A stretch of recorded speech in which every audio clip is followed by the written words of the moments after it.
Shalom saudara, salam jumpa kembali dalam kasih Tuhan kita Yesus Kristus. Pendoa dengan penglihatan rutin adalah sebuah fenomena menarik yang sudah berlangsung lama.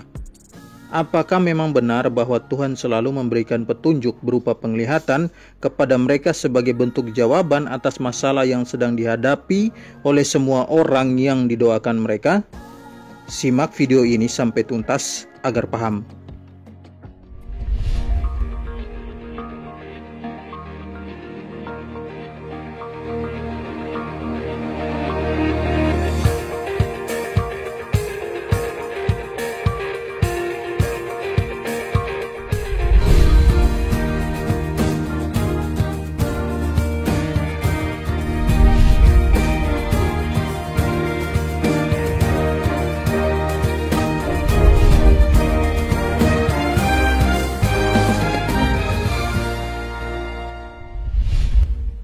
Saudara-saudara, mengenai pendoa dengan penglihatan rutin ini sangat mudah saudara temui dalam persekutuan-persekutuan doa, bahkan pada gereja tertentu yang memiliki tim doa.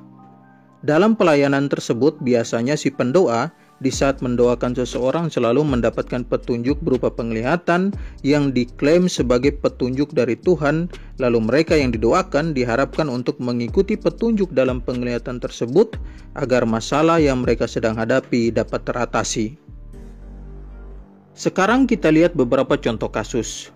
Yang pertama, ada seorang pejabat yang ingin didoakan agar dia kembali terpilih menjadi pejabat.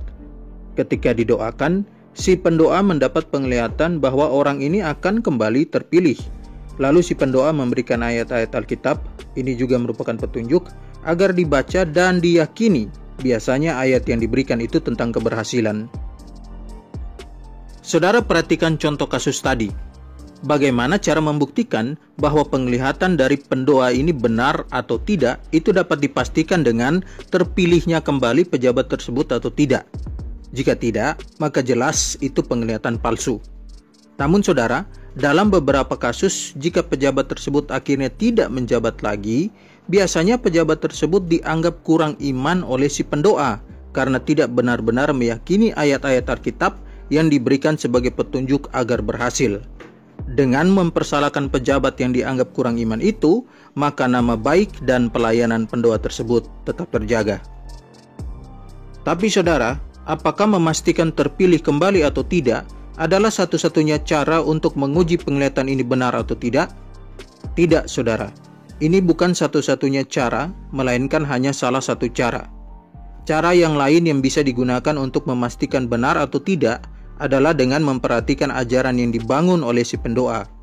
Ada pendoa yang akhirnya menggunakan penglihatan sebagai patokan kebenaran. Jadi apa yang dilihat, itu yang harus diikuti, meskipun kitab suci sendiri menentang hal tersebut. Contohnya seperti ini. Tuhan menunjukkan bahwa jika kamu mau sembuh, maka kamu harus mengoleskan minyak urapan pada bagian yang sakit, juga pada pintu rumahmu. Praktek seperti ini memang sering terjadi, meskipun bertentangan dengan kitab suci. Karena dari semua fungsi atau kegunaan minyak urapan, tidak ada yang untuk orang sakit ataupun dioleskan ke pintu rumah. Lihat Keluaran 30 ayat 23-33. Yang berikut saudara, perhatikan kepada siapa akhirnya engkau menggantungkan hidupmu. Kepada Tuhan atau kepada si pendoa dengan penglihatan rutin? Biasanya, jika penglihatan itu seperti akan terpilih menjadi pejabat lagi, akan sembuh, benar-benar terjadi, maka masalah apapun yang dihadapi pasti akan minta didoakan pendoa tersebut agar mendapatkan petunjuk berupa penglihatan. Ini jelas tindakan yang salah, karena petunjuk bagi setiap masalah yang kita hadapi seharusnya adalah kitab suci dan bukan pada penglihatan si pendoa yang belum tentu benar. Penglihatan bisa salah atau dapat disebut sebagai penglihatan palsu, tapi Alkitab tidak akan pernah salah karena apa yang tercatat di dalamnya adalah kebenaran. Lagi pula saudara, oknum-oknum pendoa semacam ini sangat mungkin menerima penglihatan palsu karena Alkitab tidak menjadi dasar mereka. Apa yang dilihat dianggap pasti benar dan datang dari Tuhan. Apalagi cara menguji penglihatan itu benar atau tidak dengan cara menghardik atau menengking dengan nama Yesus.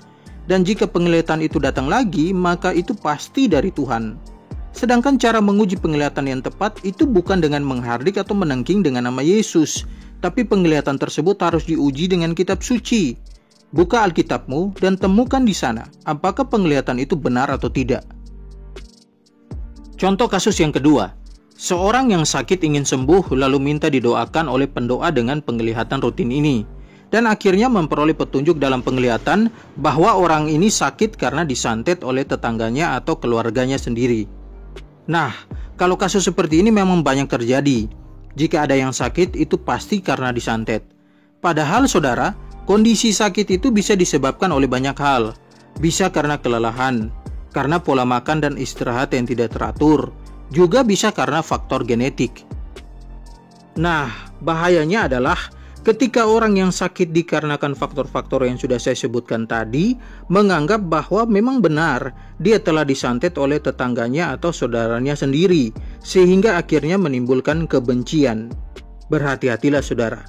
Membenci orang berdasarkan penglihatan yang belum tentu benar itu justru merugikan Anda sendiri, karena penelitian membuktikan bahwa kebencian yang disimpan akan menimbulkan banyak penyakit.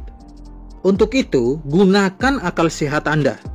Jika penyakit darah tinggi Anda kambuh karena pola makan yang tidak tepat, maka jangan menuduh orang lain menyantet Anda berdasarkan penglihatan dari pendoa. Sebenarnya masih banyak contoh-contoh lain, tapi saya rasa cukup dengan 2 contoh tadi, dengan harapan agar saudara memahami bahwa seharusnya kita tidak menggantungkan hidup kita pada penglihatan pendoa, tapi hanya pada Tuhan dan petunjuknya melalui kitab suci. Lagi pula saudara, jika memang sebenarnya ada seorang pendoa dengan penglihatan rutin, atau dengan kata lain setiap kali berdoa selalu dapat petunjuk berupa penglihatan, maka untuk apa Alkitab ada? Jika ternyata Allah juga memakai seorang sebagai sarana untuk memberi solusi bagi setiap masalah yang dihadapi oleh kita. Rasul-rasul saja tidak selalu mendapat petunjuk berupa penglihatan dalam pelayanan mereka. Tapi zaman sekarang, begitu menutup mata dalam doa, langsung mendapat penglihatan. Luar biasa ngaconya.